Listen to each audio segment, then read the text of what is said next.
Arthur ഒരു top notch അസാസിനാണ്. ഇത്തവണ അവനെ കൊല്ലാനുണ്ടായിരുന്നത് ഒരു ഗ്യാങ് ലീഡറിനെ ആയിരുന്നു. ആർതർ തന്റെ ടാർഗറ്റിനെ ശരിക്ക് പഠിക്കുന്നു. അയാൾക്ക് സ്വിമ്മിംഗ് ഇഷ്ടമാണെന്ന് അവൻ മനസ്സിലാക്കുന്നു. ഒരു ദിവസം ഗ്യാങ് ലീഡർ തന്റെ മാൻഷനിലെത്തി നീന്താനായി പൂളിൽ ഇറങ്ങുന്നു. ബോഡിഗാർഡ്സ് നീന്തൽക്കുളത്തിന് ചുറ്റും എപ്പോഴും ഉണ്ടായിരുന്നു. ഗ്യാങ് ലീഡർ നീന്തി പൂളിന് നടുക്കെത്തിയപ്പോൾ താഴെ ഒരു വാച്ച് കാണുന്നു. അയാൾ ഡൈവ് ചെയ്ത് വാച്ച് എടുക്കാൻ പോകുന്നു. പെട്ടെന്ന് അയാളെ ആരോ പിടിച്ചു വയ്ക്കുന്നു. അയാൾക്ക് അനങ്ങാൻ സാധിക്കുന്നില്ല. വൈകാതെ അയാൾ മരിക്കുന്നു. ഒരു ബോഡിഗാർഡ് ഗ്യാങ് ലീഡറിന്റെ ബോഡി കാണുന്നു. പക്ഷേ പെട്ടെന്ന് തന്നെ അയാൾ നീന്താൻ തുടങ്ങുന്നു. ബോഡിഗാർഡ് ഇത് കണ്ട് നടന്നു പോകുന്നു. ശരിക്കും ആർതർ ആയിരുന്നു അയാളുടെ ബോഡി നീന്തുന്ന പോലെ കാണിച്ചിരുന്നത്.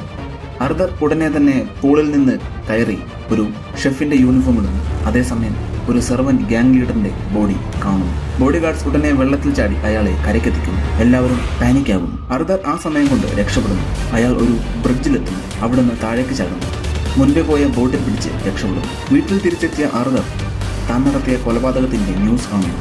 അതൊരു ആക്സിഡന്റ് ആയിട്ടാണ് എല്ലാവരും കണ്ടത്. അതേസമയം അവന് പുതിയൊരു ഓർഡർ കിട്ടുന്നു. ആർതറിന്റെ മുൻ പാർട്ട്ണറിനെ അസാസിനേറ്റ് ചെയ്യാനായിരുന്നു ആ ഓർഡർ. ആർതർ കൺഫ്യൂസ്ഡ് ആകുന്നു. അവന്റെ സുപ്പീരിയർ പറയുന്നു അവന്റെ പാർട്ട്ണർ ഓർഗനൈസേഷനെ ചതിച്ചെന്ന്.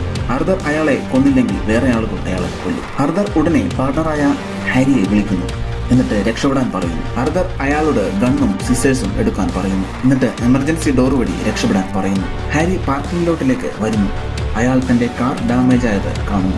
ഹാരിക്ക് മനസ്സിലായി ആർതർ തന്നെ രക്ഷപ്പെടാൻ സഹായിച്ചതല്ല, പകരം സർവൈലൻസ് ക്യാമറ ഒഴിവാക്കി ഒരു കാർ ഹൈജാക്കിംഗ് സീൻ ഉണ്ടാക്കി തന്നെ കൊല്ലാനായിരുന്നു ആർതറിന്റെ പ്ലാൻ. ഹാരി തന്റെ ഗൺ ആർതറിന് കൊടുക്കുന്നു. അവൻ അയാളെ കൊല്ലുന്നു. സ്റ്റീവ് ഹാരിയുടെ മകനായിരുന്നു. അവൻ തന്റെ അച്ഛന്റെ ഗൺ ആർതറിന്റെ വീട്ടിൽ കാണുന്നു.